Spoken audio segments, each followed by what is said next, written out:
Ici, on a une problématique d'effectifs. En quelques années, on a perdu pas moins de 50 fonctionnaires au commissariat de Châlons. Ça, c'est profondément inacceptable, surtout quand on sait que dans la perspective du prochain mouvement de mutation en septembre prochain, Châlons fait partie des 174 circonscriptions de police blacklistées. Ça signifie concrètement qu'il n'y aura aucun apport d'effectifs en septembre à Châlons. Et ça, c'est profondément inacceptable. Alors effectivement, ça c'est le premier problème des effectifs. Moi, je viens de rencontrer mes collègues de l'investigation, les enquêteurs, les officiers de police judiciaire qui sont particulièrement en souffrance.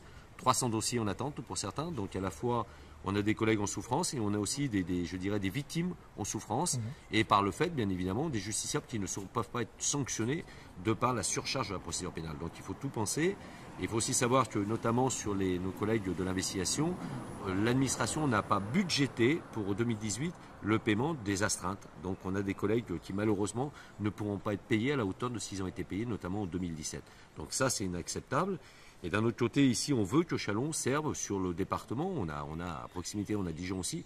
C'est ce que nous, on appelle la vacation forte, le cycle de la vacation forte, qui est un bébé purement unité GP Police Force ouvrière, qui permet la resociabilisation du policier en passant d'un week-end de repos toutes les 6 semaines à présent un week-end sur 2.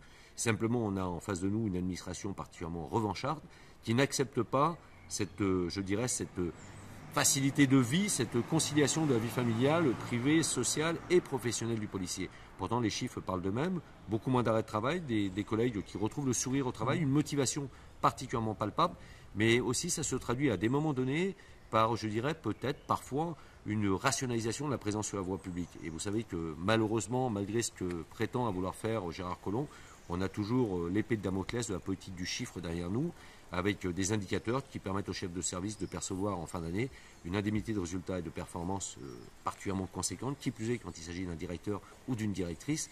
Et tant qu'on n'aura pas mis à plat cette politique du chiffre, cette politique commerciale qui a été impulsée depuis Sarkozy dans la police nationale, on n'arrivera pas réellement à remettre le privé, je dirais l'humain, au cœur du débat. Et c'est ce qu'il faut impérativement mettre, l'humain au cœur du débat.